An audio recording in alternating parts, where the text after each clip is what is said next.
At matapos ang napakahabang pananahimik ng iyong Kuya Batang, nagbabalik na naman tayo sa isang episode na pinamagatang Spicy Buffalo Wings.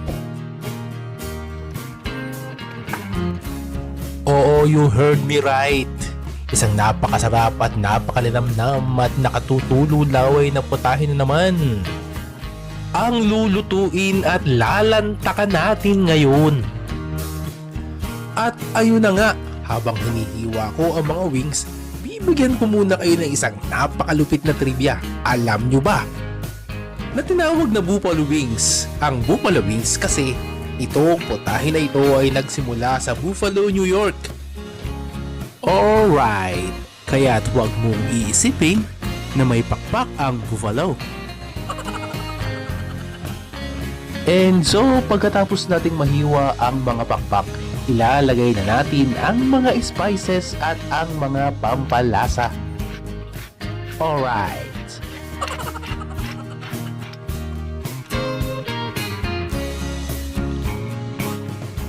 Next, para manuot palalo ang sarap sa ating mga wings, haluin mo na lang to ng iyong kamay.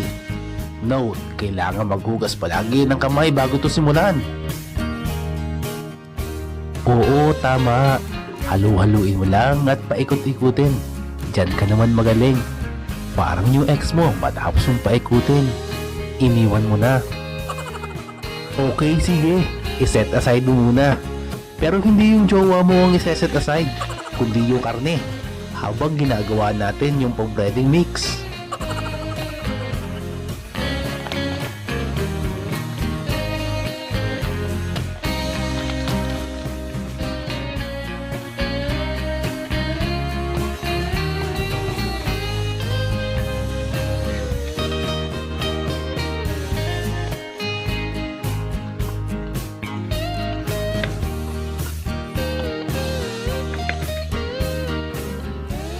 So ayun, pagbasag ka ng dalawang itlog, gagamitin natin to para mas dumikit pa yung ating breading dun sa ating wings.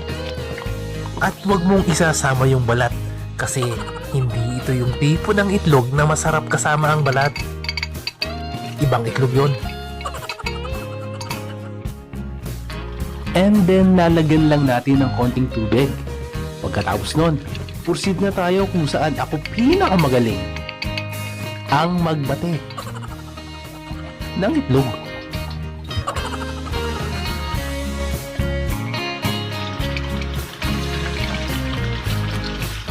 And then, ipiprito lang natin ang mga chicken wings until golden brown. Ganito lang to kabilis at kadali. Pero hindi ito kasing bilis na matatapos kagaya ng last na relasyon mo. Na matapos mong mabilis na nakuha ang iyong gusto, mabilis mo rin siyang iniwang luhan. Alright.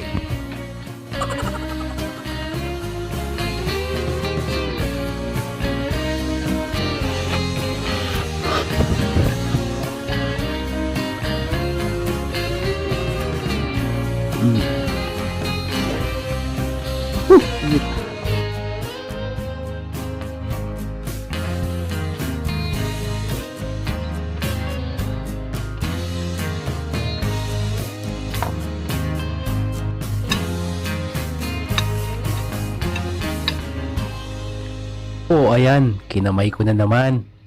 Alam mo, minsan mas masarap naman talaga magkamay.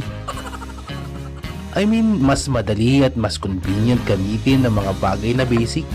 Kagaya nga ng paggamit ng kamay sa paghahalo.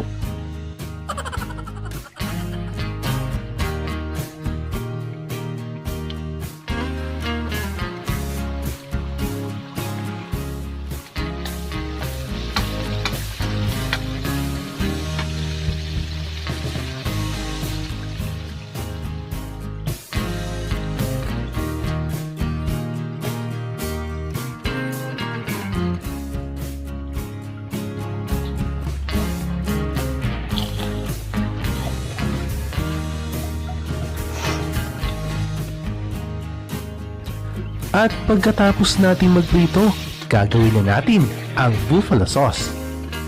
Basic din lang ang mga sangkap dito. Butter, hot sauce para sa spice, ketchup, honey or sugar para sa tamis.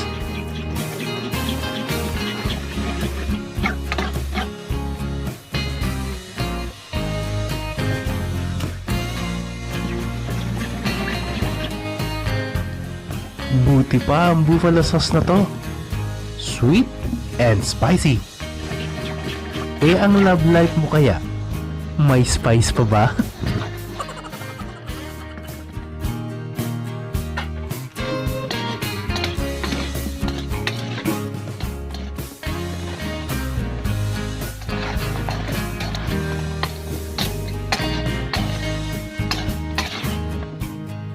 Alright, at dahil luto na, roll BTR!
At hindi kumpleto ang buffalo wings kung wala ang creamy avocado dip na to, na napakadali din lang gawin.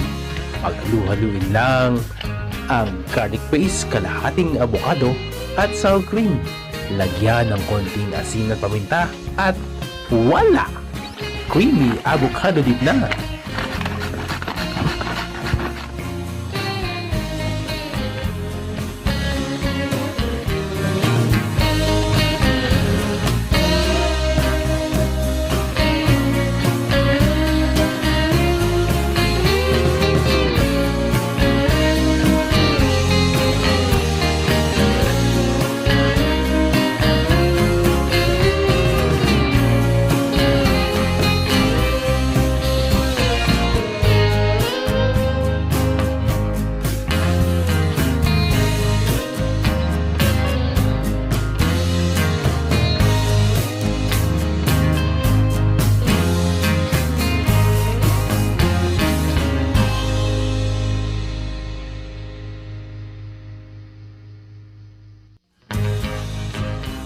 And alright, kainan na.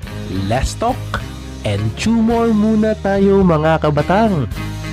Galit-galit ha?